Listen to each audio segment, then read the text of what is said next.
Hello there, Frank. Hi, Peter. Good to see you here and at your show opening up here in Hawkesbury, which I've titled Man of the Series. So maybe we just should have a chat about some your early experiences. I mean, where did you draw your subject matter for the first early works in the show? For the first early works in the show, it's basically things around me in Thurrool where I live, or some historical incidents which happened. Early football game of the Butchers or Harbour Bridge. So local incidents, the geography of Thurrool, plus some early work where you've looked at famous paintings and you've had a go at almost reproducing them. That's right, Peter. Yeah. It was sitting down and having a go. Early work. Yeah. And then I seem to detect that your vision got bigger. That whereas you may have initially just looked at one-off works. Correct. Yeah. Things started to happen, and a narrative or a story started to come into your work. Yes, yeah. I worked in a number of paintings. I like to have a theme and continue on. And a very early one looks at a trip that you made many years earlier as a child when you used to go to Wollongong. Yeah, that's going to the Gong series. I remember travelling down with my parents and my sister in the old steam train and seeing those great sights out of a train. Yeah, and this is where this is where I met you, so to speak. That's right, yeah. Through when you were making work in that series of works. Yeah, that's right. And that 2003. 2003. Yeah. And then, so that sense of narrative, I think, gave you an idea that there's a story to be told. You could tell a story. Yeah. And being a school teacher, I'm an old school teacher, we all love a good story. Yeah. And then I suppose going back into your earlier teaching days, this is where a great source of your storytelling started. That's right. And maybe that first major series of works around your friendship with Donald and Mackay. That's right. Maybe we could just talk a little bit about that. We lived in Griffith for 10 years. I played football, cricket, and during that time there, I knew Donald Mackay. He lived quite close to us. I taught one of his sons. I went jogging with him on the hills on Saturday afternoon, and he did an external degree like I did from New England. And on the other side, we knew Robert Trimboli. He lived in our street for a while, and he used to give me wine at his Texas Tavern. But Donald Mackay was an anti-drugs campaigner, and so you've got, and we all know that, well, famously or infamously, he was disappeared, killed, whatever. That's right. And your series of works, Glenn Barkley, who opened the show the other night, made the point that it's not a criminal investigation you're looking at. No. It's a portrait of a city involved in a sense of a murder hunt, or and your involvement in that. So it's a very personal, almost like a diary. It is. It's very close. And in fact, talk about diary. My mother's diary is used in it because we were in Westport the same time when Trimboli was actually hiding in Westport and Ireland in 1983, I think.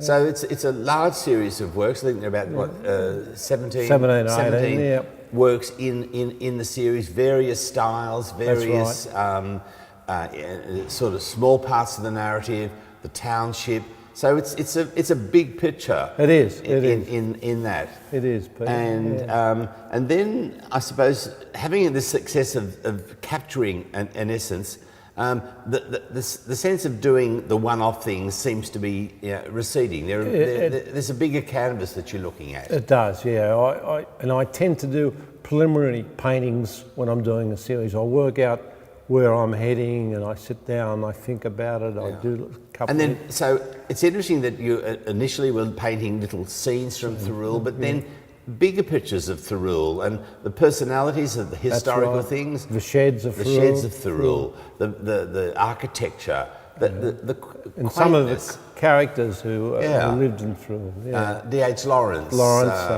Brett Whiteley. That's right. And these, so although they might seem to be one-off works, there's really a bigger narrative there about Thurrool.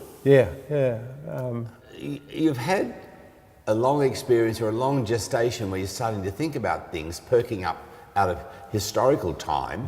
And where does the Kennedy interest come from? Well, by chance or by serendipity, I actually kept the paper clippings when Kennedy got assassinated in 1963. 63, yeah.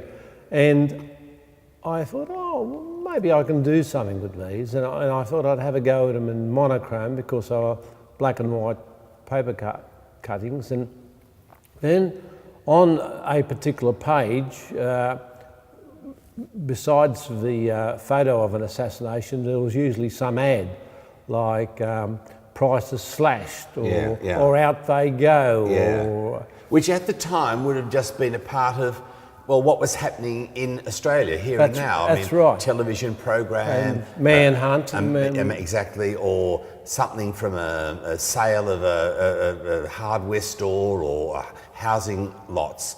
And so over that period of close on 50 years, there's a disjunct, isn't there, between the historical and the local, and how out of balance or out of kilter that might be. That's right. It would be fairly inappropriate for a newspaper. Bad taste, we'd have to say now. I know, exactly. Terribly unpolitically correct. And so you're challenged then to find, so you're not making a history statement, you're making really a statement, or there's something happening about our culture, about Well, I suppose that's a lead into the war memorials, really. Because once again, it was my interest in history, and D.H. Lawrence, and he referred to the war memorial in Thrill, and anyway, I started on the war memorial series, and basically these were looking at a war memorial which we pull out 25th of April or 11th of November, and in the rest of the year they've got cows grazing up, or there's an attached stop sign, or they hang a beach towel on it. So I could see the disjunct there in the war memorial series. So there again, there's that sense of time playing out, and two sort of events of one of more contemporary history was the so-called incidents around the Cronulla riots. Yes, it's well, there it struck me that they made a declaration we should treat the non-Australians correctly. It was very similar to what the declaration was made in Tasmania. The Governor of Tasmania, Governor Davey, made a declaration, but this is the way it should be done, and it was a response to that. So again, there's this playing off of two times. There's a historical time and a contemporary time. There is, and you're now really looking to these and putting them together, and seeing the similarities, and there's a sense of irony. So there are much deeper concerns coming through. Yeah, that's right, Peter. And that's led into a study of another contemporary figure who's often in the news in and out of time is Daisy Bates. Daisy Bates, I read a book about a bio on Daisy, and she was an amazing character. I taught her at school as a primary school teacher initially, as this great person who helped the Aborigines, and my mother-in-law knew her for a while, and then I found out a whole world about her. That she was married 3 times within 1 year, and she led a wild life. She had this facade that she came from a rich Protestant Irish family. Well, she came from a very poor Catholic family.